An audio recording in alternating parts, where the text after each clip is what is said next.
Welcome, everyone, to our next session spotlight for Convergence 2026.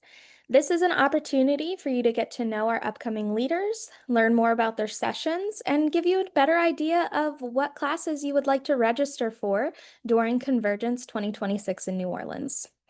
Today, we will be hearing from Patti Barker, going over her class Mosaic Nuno Felt Garments, Stacy Schlutsmeyer, Tablet Weaving Basics, Amy Ross Manko, doing Sheep and Wool School, the Primitives, Becka Rahn, talking about connecting through craft, engaging your audience online, and Marcia Weiss, Joyful Double Weave. Registration has indeed begun. Advanced priority registration is currently open, with priority registration opening on October 27th and general registration beginning on November 10th.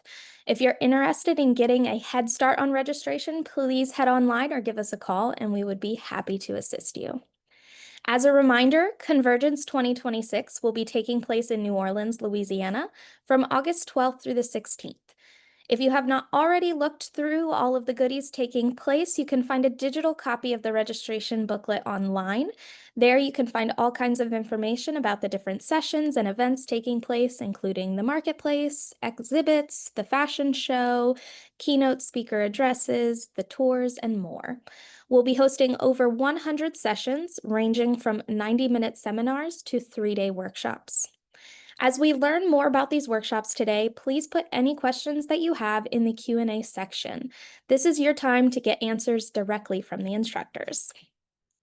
First up, we have Patti Barker talking about Mosaic Nuno Felt Garments. Hello. Let me see. Oh, there I am. Hi. I'm really excited about this. This is my first time to attend a Convergence, but also to be teaching there. I really want to welcome everyone. Thank you for coming today, but a special thank you to HGA for inviting me to share my passion for making felt. I'm teaching the Mosaic Nuno Felt Coat class, which is quickly becoming one of my favorite classes to teach. I do have some images. I taught this most recently at the Mid-Atlantic Fiber Conference this year, and I'm going to share with you some photos from that session so you can get a good idea of what we're doing. Let me see about sharing. Okay, there we go. So here is a photo of the women in the class. There were 12 people in that class, and only 2 had actually had any prior felting experience. So you can see everyone created beautiful garments. It is an intensive class. It is a large, ambitious project to complete in just 3 days, but it's not difficult. Basically, the process involves cutting silk into small pieces and then kind of mosaicing it back together with little strips of wool. It's quite different from classic Nuno felting, but it does result in a super lightweight garment that is really nice to wear. You know, a lot of times felt can be kind of heavy. I have condensed the lesson by making patterns in advance for you. I will do a demonstration in pattern making in class, and then after class, I send all the participants a video so they can make a pattern in any size when they go home. So I do need to communicate with participants beforehand to find out what colors they want to work in and what their measurements are. But I do all that work so that this can be accomplished in 3 days, and it's really quite exciting. Most people choose coat as a garment because the sleeves can be tricky, so it's a good process to go through and learn how to do that. But if you'd rather make a dress or a vest, those are options too. Something you should decide in advance and let me know so I can bring the right pattern for you. Again, it's not difficult, but this project this size means that you will be standing for long periods of time. And you do need some upper arm strength to roll this project, but it's really quite delightful. Because I'm driving, I'm going to be bringing really basically everything you need except, so I'm not sure what the equipment list contains right now. I haven't had a chance to double check it, but I'm going to be bringing everything you need except you do need to bring a sharp full-size pair of scissors, which means you might need to check a bag if you're flying, because we're going to be cutting silk. And then you also do need to bring the rolling mat. If you see in the corner, lower right-hand corner of this image, you can see it's the rug mat with the small holes. If anybody needs a link to Amazon, I think they're under $20 for the 5 foot by 8 foot size. The kits that I'm including, they might seem a little expensive at $120, but it does include 7 yards minimal of hand-dyed silks, 3 different types. It includes 8 ounces of superfine merino wool, and basically my handout is a book. It talks about everything from all of the things affecting shrinkage to how to calculate shrinkage to how to make your patterns. And then, of course, how to go step by step through the Mosaic Nuno felt process. Um, so I'm going to bring all kinds of extras. Really, the main thing you need to bring is your rolling mat and your sharp full-size scissors. I might even have a couple extra of those in case anyone brings the wrong thing.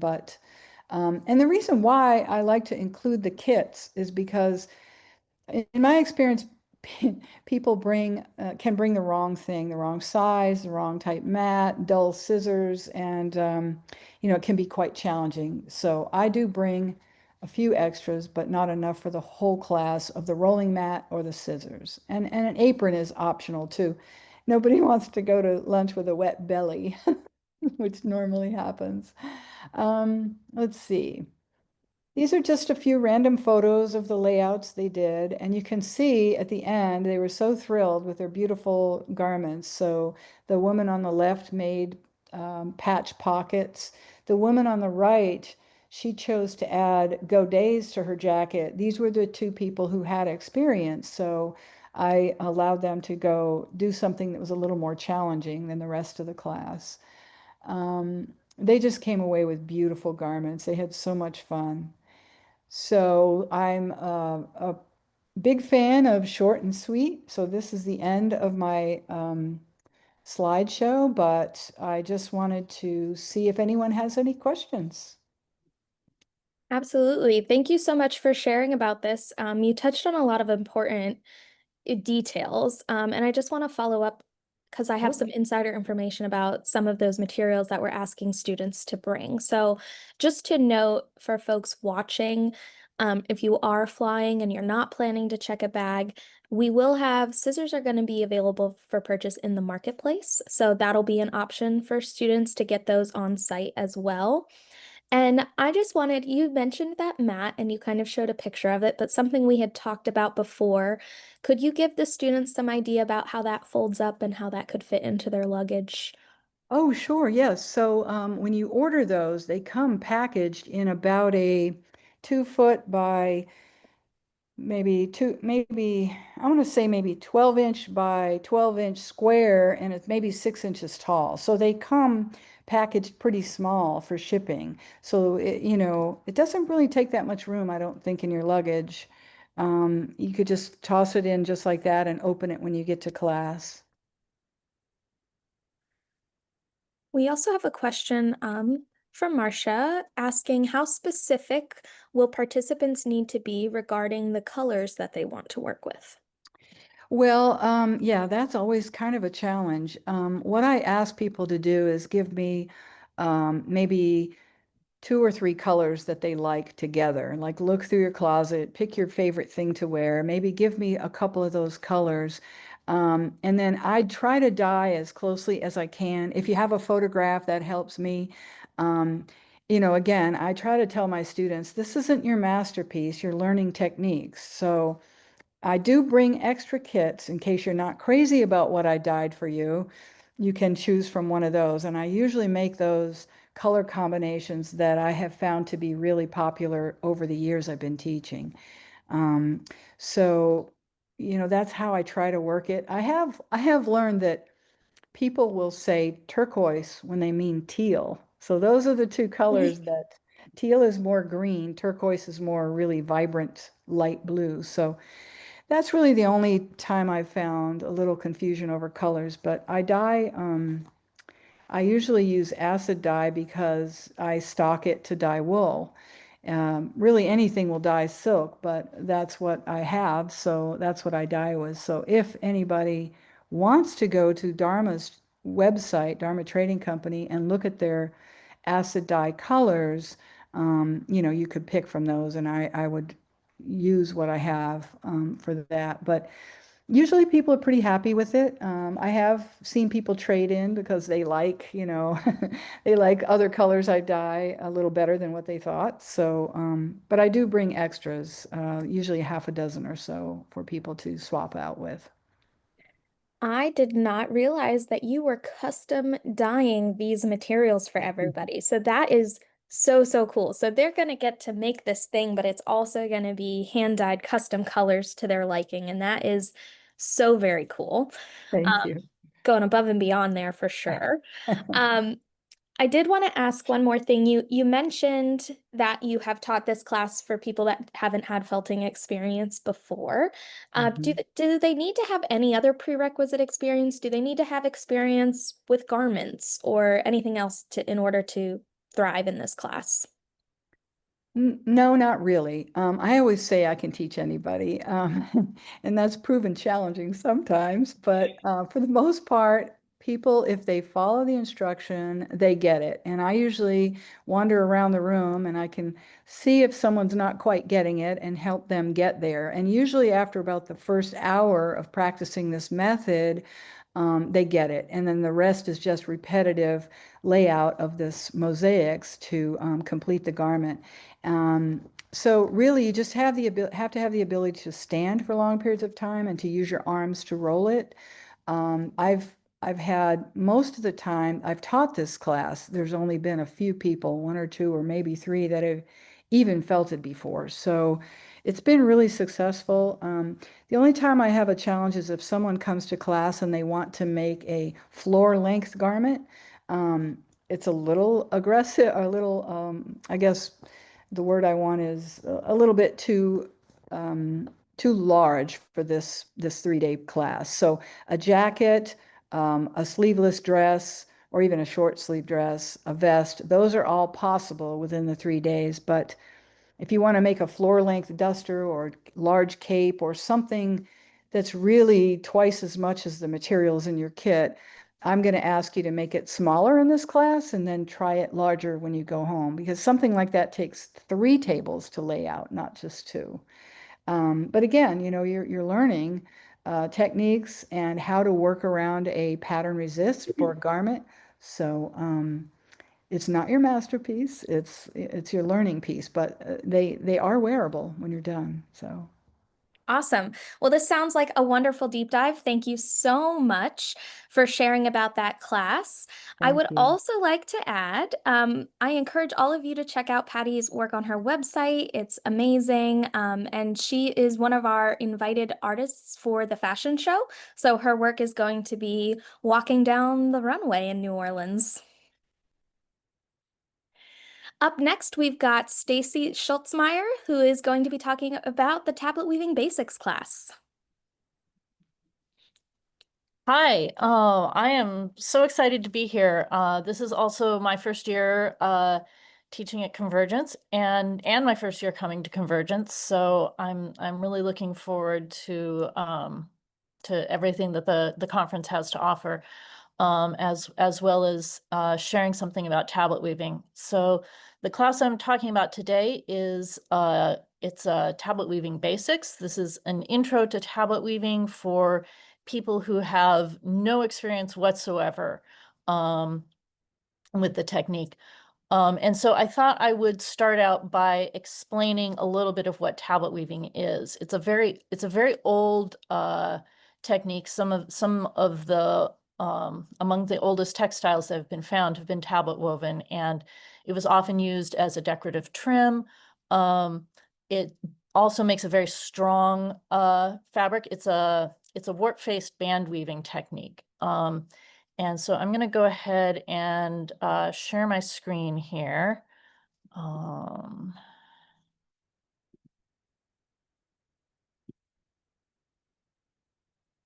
on.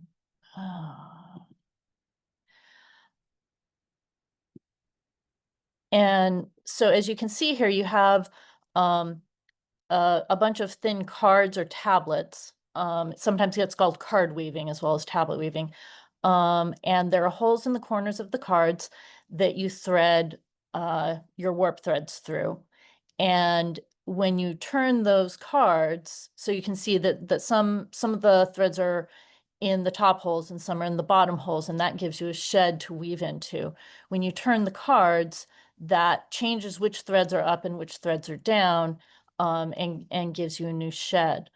And with this technique, it's very simple tools, but you can create extremely elaborate and sophisticated designs with it. And this is what I really love, is just exploring all the different possibilities that tablet weaving allows for. So there's a few features of tablet weaving that make it very different from most other forms of weaving. The main thing, or I would say one of the biggest features, is the element of twist. So when you turn those cards, what they're doing is they're twisting the threads that are in that card around each other. So you're effectively making a little cord. And that means the threads are twisted, and that twist, if you line up consecutive cards, you can get these smooth diagonal lines that you can see in some of the bands that are photographed here. And that twist can provide some challenges, and takes a little bit to sort of wrap your head around what's going on. But the design possibilities that it allows you to do are very unique among weaving techniques, and that's a big part of what I really love about it. Other factors are the use of color, because you, if you're using square tablets, you could have potentially a different colored thread in each hole. And by turning the cards forward or backward, you will bring up different colors. And that's what allows for this elaborate patterning. Another thing is that while in, I think one of the more common forms of tablet weaving that people are familiar with, which is called threaded in design, where you just turn all the cards together, and the pattern comes up as a result of the way the colors are threaded. But you can also turn the cards independently, because they are all separate, and using that control which colors are coming up when. And so this class is going to be sort of a taster into how to do these techniques. And we're going to focus on diagonal lines, how to set up cards so that you'll get these smooth diagonal lines, and how to control what way your lines are going.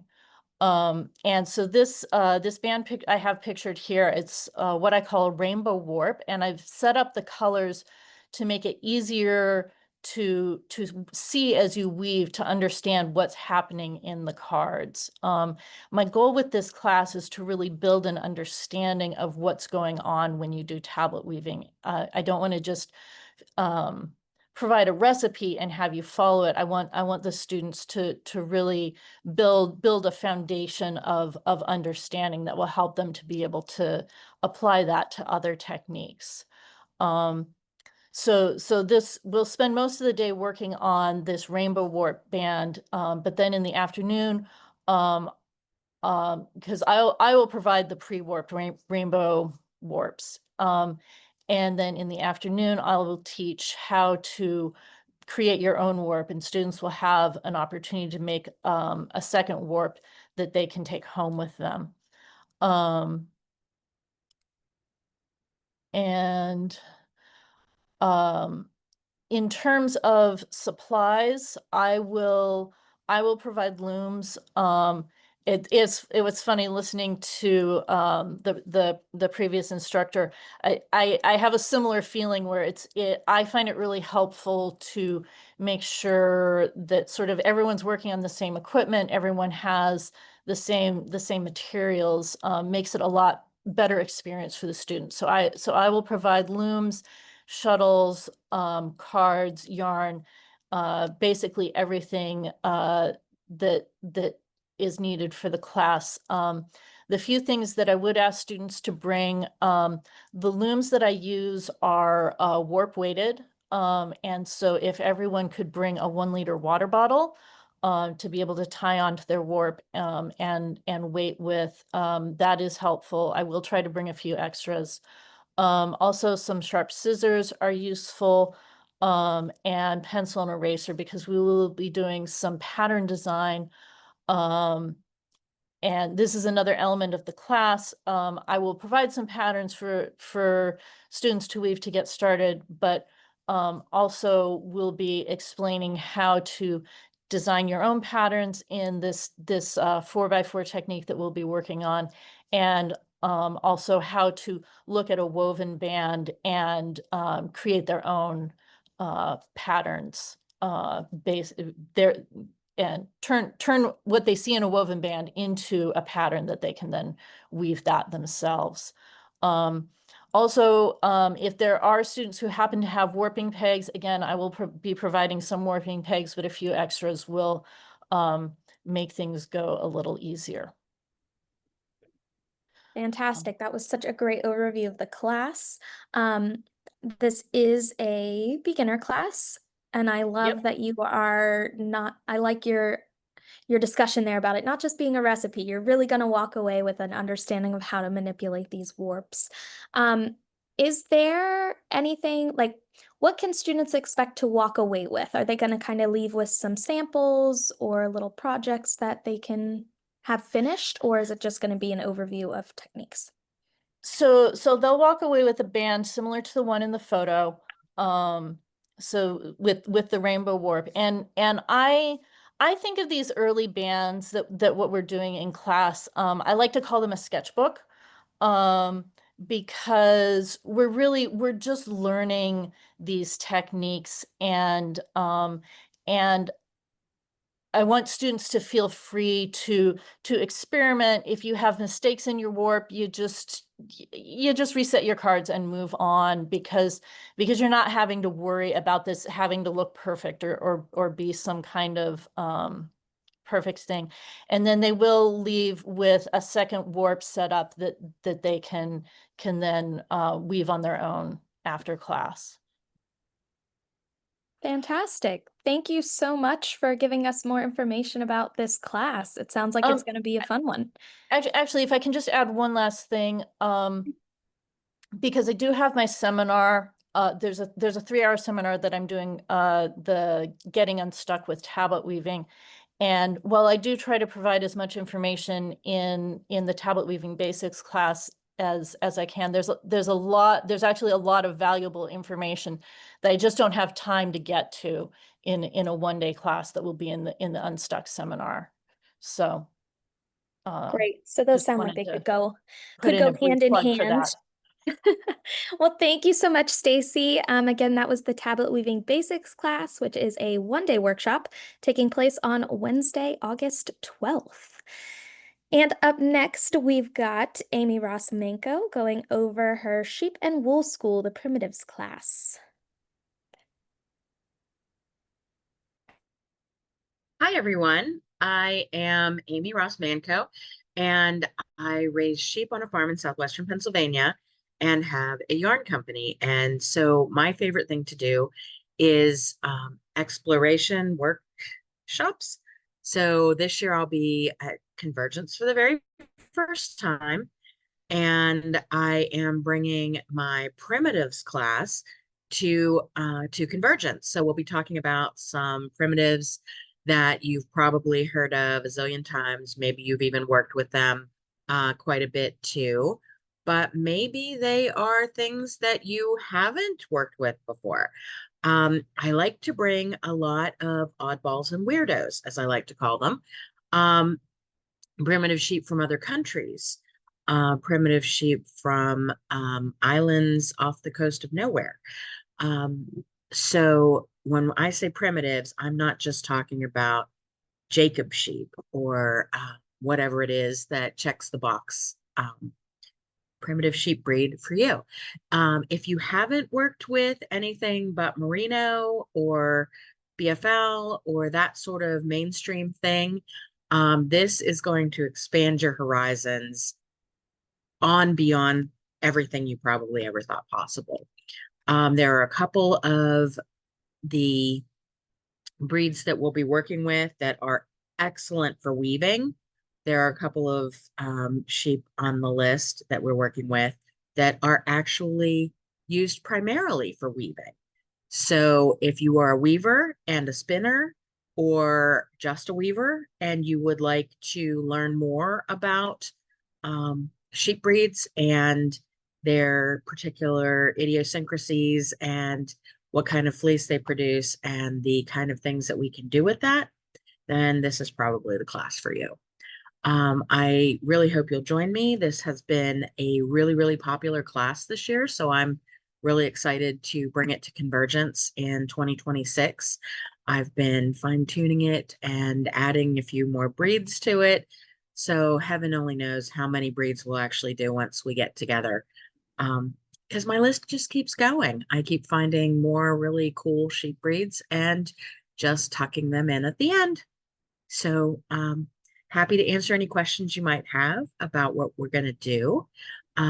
You will end up with a lot of samples of different wool from these different sheep breeds. If you are a spinner, you can be spinning along. Some of it will be roving, some of it will be tops, some of it will be washed fleeces. It just depends on the rarity of the particular fiber, what form I'm able to get it in. Several of them I raise myself so I can do whatever I want, but a lot of the others I am relying on my ability to communicate with people who speak other languages. So sometimes I get surprises. I think you actually just touched on my first question a little bit there. So this is like a 3-hour seminar, but it also sounds like maybe there's some hands-on things. People are going to get to touch the fiber and kind of play with the fiber, it sounds like. Is that Oh, correct? it's all hands-on. Everybody is supposed to be bringing a spinning wheel and cards or combs. It's not just a lecture, it's all hands-on. We'll be working with each of the individual fibers as we go through the breed. So yes, it is very much hands-on. I have had a few folks in class who are not spinners, and they just take fast and furious notes and go home with everything in Ziploc bags.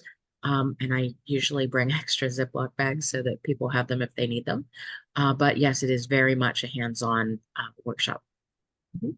Amazing. Okay. So you just mentioned some people not being spinners and taking notes. So is there really experience that folks need to bring to the table to take this workshop? If you are planning to spin the fiber, then it would be great if you knew how to spin, because I will not be teaching spinning in the class. I've only ever had that happen once, that somebody brought a brand new drop spindle and said, let's spin it. And yeah, it's not that, but you don't need to, if you don't want to spin the fiber, then that's perfectly fine. You can take it home and have a lovely sample for your breed study book. But if you are a spinner, then just bring your wheel or your e-spinner or your box of drop spindles, Turkish spindles, whatever it is that you like to spin on, and you can go from there. Fantastic. I usually do bring my bag o' tricks, which is extra cards and combs that folks can borrow during the class to if they're like flying in and can't, because I'll be driving. So I can bring a big bag of cards and combs, and TSA won't think I'm a crazy person. I actually tuck a little note in my suitcases when I travel that says, I am a fiber artist. These are not weapons. Because my big Viking combs are pretty scary looking. Mhm. And of course, we also have the marketplace alongside all of this. So if anybody needs a couple little spinning tools along the way, we should be able to help them out. Mhm. And I think last kind of question we have here is just for the materials fee for this class, which is $25. What are students getting with that material fee that they get to take with Mul- them? Can we dive into Multiple, those wools? multiple breeds of wool, multiple breeds of wool. Okay. And that's what And you were saying, it might even be more by next year than what you're yes, planning 'cause on. I have a bad habit of not being able to limit myself to like this number in 3 hours. Yeah, I just talk faster, I guess. But yeah, I love teaching this class and I love discovering new breeds. So I always bring whatever my new favorite is with me. But yeah, there'll be multiple breeds of wool. And again, it'll be either roving top or washed fiber. Um, Fairly Awesome. significant amount of it. It's not just like a cotton ball's worth. It's Enough to do a little something with. Well, this all sounds very exciting. I can tell how passionate you are about this topic, and I'm excited to see what people get out of this class and see all these different kind of exotic materials that we're maybe not used to. So again, that was Amy Ross Manko going over Sheep and Wool School, the Primitives class, which is a 3-hour hands-on seminar taking place Saturday in the afternoon on August 15th. Up next, we've got Becka Rahn, who's going to be talking about connecting through craft, engaging your audience online. All right. Hi, everybody. Welcome to my studio here in Minneapolis, Minnesota.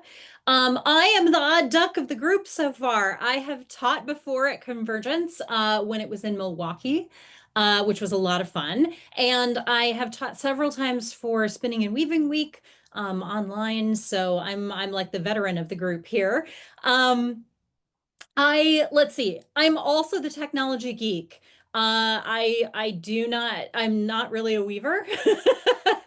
And I don't have sheep. So my classes are all about sort of the technology and the business side maybe of being an artist. Um, I am a fiber artist. I do a ton of stuff. I was on the board of directors of the Weavers Guild here, so I'm very familiar with weaving. It's just not my primary and media. So my class, I'm going to share just a couple of things while I'm talking. We are going to talk technology. So the way I decided to structure this one, it's a 3-hour lecture. So we're going to divide it up into 3 sections, and we're going to spend like an hour talking about each thing. So our first section is going to be talking about artist websites, whether it's a blog, whether it's a site to sell your work, whether it's a portfolio. And what we're really going to try to dive into is talking about what you need to meet your goals as an artist. So it might be that by the time we get done talking about websites, you're like, yeah, I don't need that. That's not things that I want to do. Or you might be like, oh, that's exactly what I want to do. This is exactly what I need. So this is my website. I have had my website for, I don't know, 20 years. My husband actually bought me the domain name as an anniversary present. We're a bunch of geeks here. And so I'm going to talk about all the things that I do on my website. I teach classes. I have a class calendar. I have a portfolio of my work. I'm going to show you the behind the scenes. We're actually going to log into my website from the back end so you can see what it looks like to make a blog post. We're going to make a post in class. We'll do something a little collaboratively so you can see, like, have a real idea of what it would take to do this on your own. And like also just the nitty-gritty of the technology, like what do you need? How much does it cost? Where are places that you can get it? What don't you need? And I'll tell you kind of some of my horror stories about things that I have done that have been a problem. I had a whole deal this year with AI bots trolling my site and basically like bringing everything grinding to a halt. And I will tell you about how we got around that, how to fix it. So one section all about websites. Then we're going to switch over and talk about newsletters, which are my favorite thing. This is an example of my newsletter that I send out once a month, and we're going to do the same deep dive. So I'm going to talk about what I put in my newsletter, why I put it in, how I interact with people, the kinds of things that are really effective. I'll also talk about all of that technology, like who do I host it with? What software do I use? How much does it cost? How you collect information for it. I'm going to give you all kinds of ideas for like what you could put in your newsletter and sort of how to build it, how to start, and kind of where to go. Newsletters are my favorite. I love my newsletter list, and I think my newsletter list loves getting the newsletter, and that is, you know, always the goal. It's my best way, I think, of interacting with my audience. So there's a little about my newsletter. We're going to spend 1 hour or so, one chunk of class doing that. And then finally, we're going to spend an hour or so talking social media. I don't know what exactly like specific platforms I'm going to talk about yet because it's technology, right? Everything could change by August of next year. Chances are pretty good I'll talk about Instagram for sure because that's my favorite one at the moment.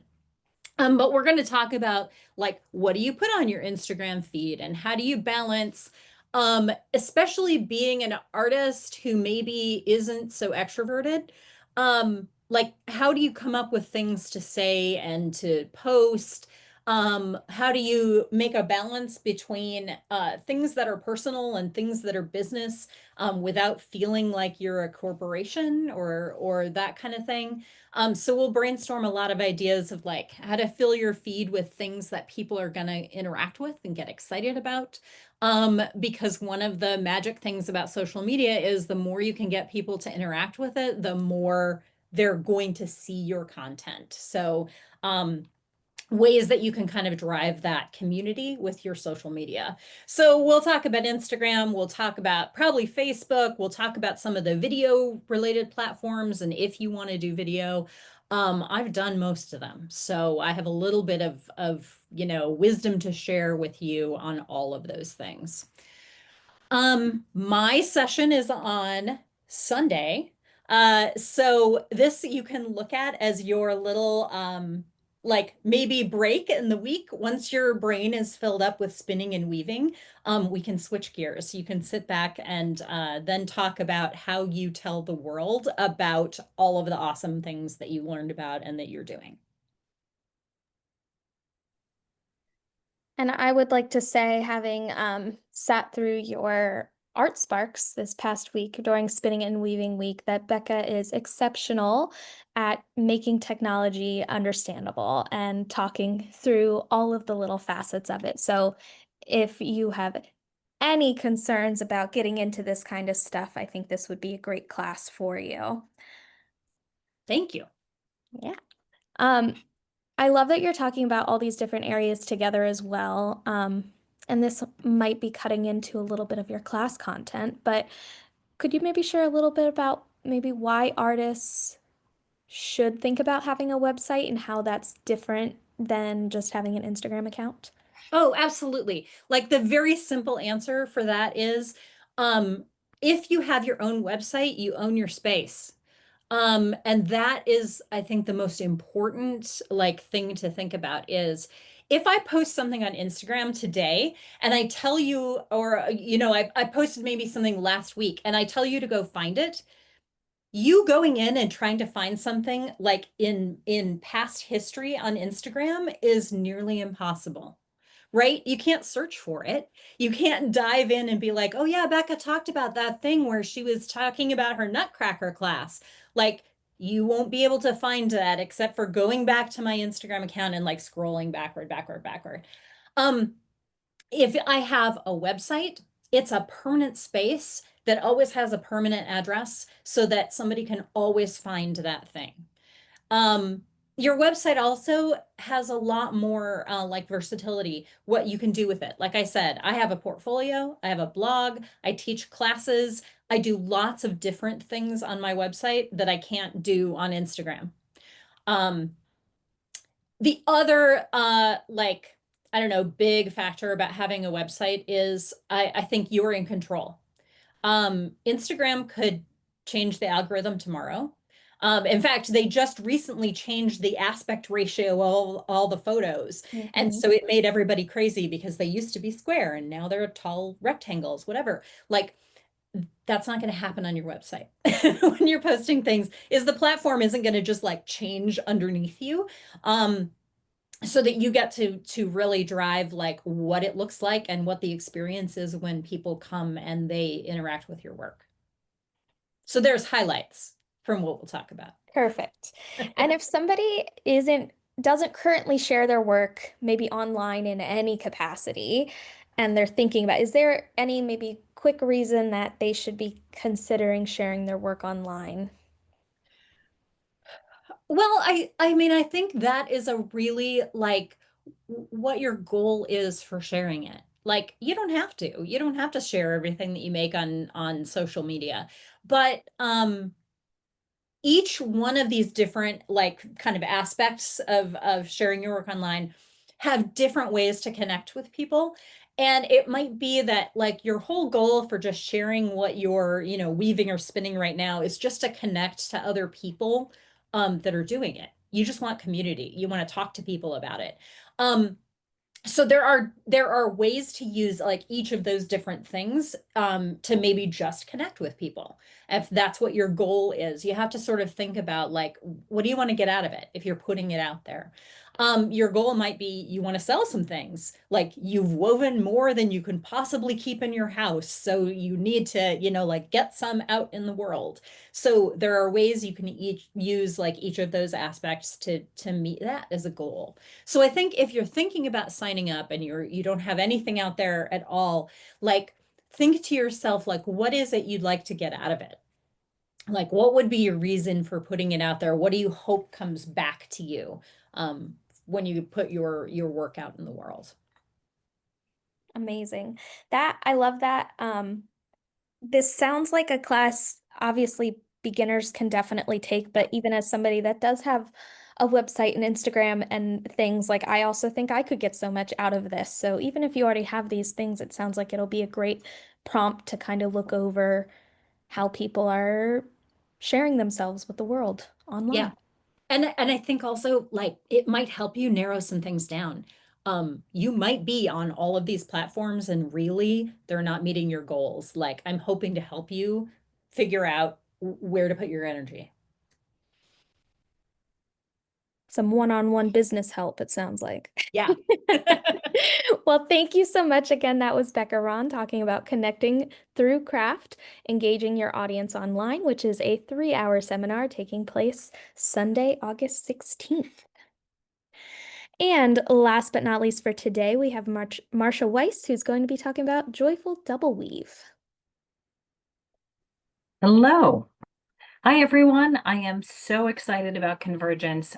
Thank you for joining us today to learn about the sessions. I'm looking forward to welcoming Stacy, Patti, and Amy, new first-timers to Convergence, and to catching up with Becca there.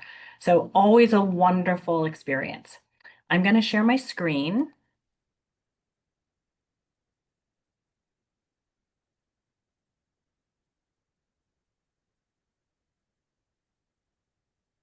Okay.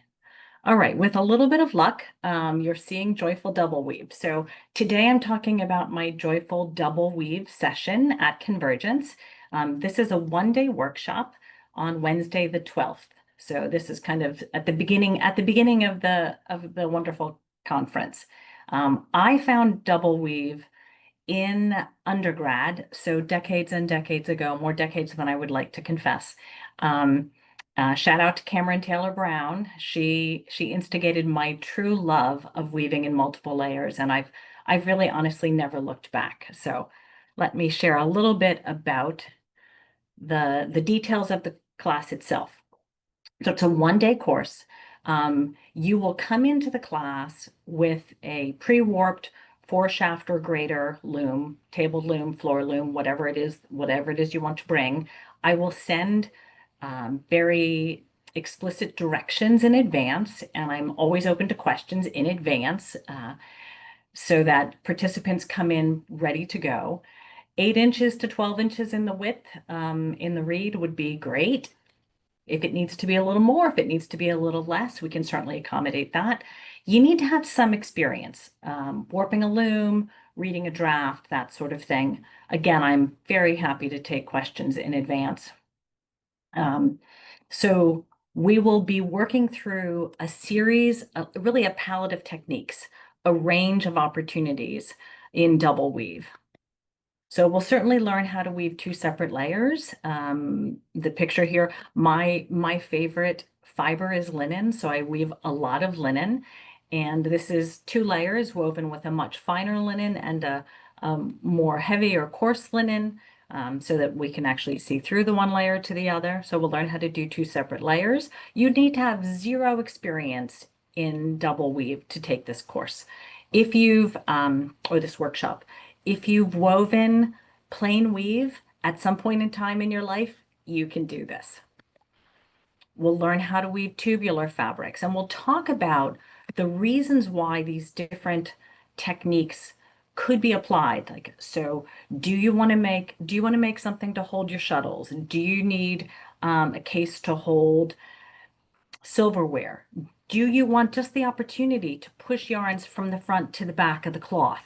That's always one of my things. Like, I love being able to reveal and conceal things. So we'll learn how to make horizontal tubes and checkerboards depending on the number of harnesses or shafts you have on your loom. We'll learn how to work with single cloth and double cloth or double weave combined. It's so interesting for me because I teach here at the university in Philadelphia, and once our students learn how to work in double weave, they no longer can picture how to work in single cloth. So we'll learn about the opportunities to do single and double weave combined and what that can create.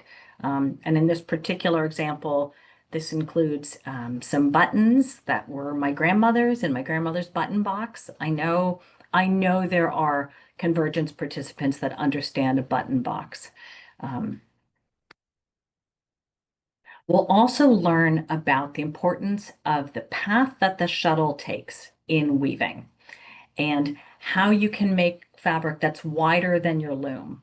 So do you need something that's 1.5 times the width of your loom, 2 times the width, 3 times the width? Again, it just depends a little bit on the harnesses or shafts you have available. And essentially, that's it. Thank you. I look forward to seeing you in New Orleans. It's going to be a brilliant, brilliant conference. I'm going to stop sharing, but I'm going to talk a little bit more about the materials fee and about what you should bring. So there is a $5 materials fee, and that will cover a full color booklet that will go into detail with all of the techniques that we learn in class so that you can take notes in it during the workshop, but you also have it to take home with you after. I'll also bring some weft or filling yarns with me. What you will be bringing is you'll be bringing a pre-threaded loom, either floor loom or table loom. I will have sent information in advance about the harness draft. and reed size, that sort of thing. I always work with participants. If you have a favorite warp yarn, that's the yarn you're going to work with. So if you love working in silk, or you love working in wool, or you love working in cotton and wool, or whatever, that's the warp you're going to work with. So you'll bring a pre-threaded loom, at least 2 shuttles and at least 2 bobbins because of weaving with the 2 layers. That will facilitate that. Scissors, you can bring, if you have a preferred weft or filling yarn, again, I'll bring some, but you can bring what you prefer to work with. Think about what you normally use in your weaving practice. So do you typically have T-pins available in case a warp yarn or an end breaks? Do you typically work with a tape measure or a ruler if you want to know that you're weaving 6 inches of each of these different samples? General note-taking supplies would be helpful. One comment that I really do want to share is occasionally at Convergence, depending on the conference rooms we're in, some people like to have extra lighting. So if you typically like to have a small supplemental light, like maybe a battery-driven light that you keep near your loom, that might be a great thing to bring. I will bring my electric bobbin winder. Sometimes people find the electric winder a little too fast and would prefer their own hand cranked bobbin winders. So again, think about what you normally use in your practice. And I look forward to seeing you in New Orleans. Thank you. I'm happy for questions. This has taken me back a little bit. I have not touched double cloth weaving since undergrad, but it is such a fun technique to play around with. Couple questions for sure.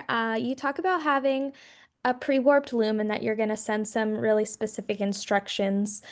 Should folks need to worry about tie-ups or anything like that until they get on site?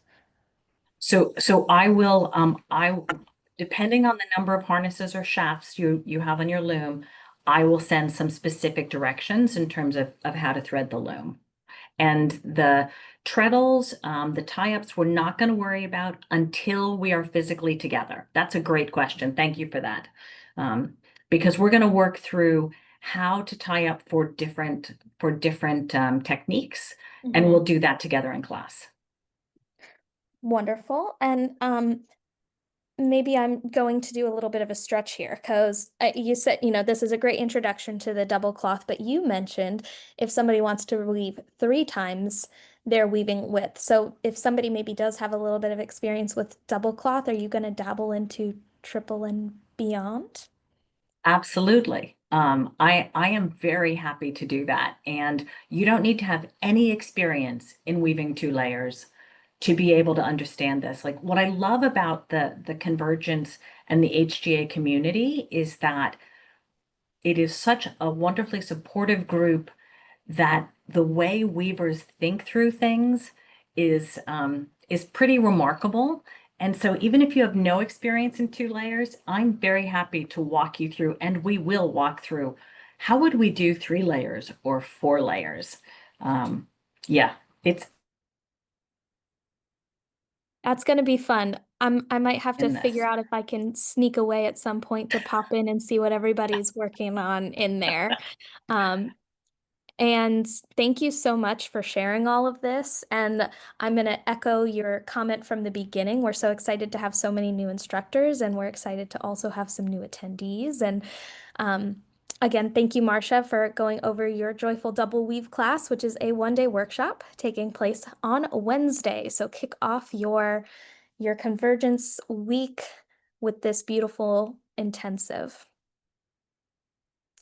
To find more information about these classes and some of our other sessions, please head to weavespindye.org/sessions. You can go under the Convergence tab and click on Sessions and Leaders as well to find more information and register.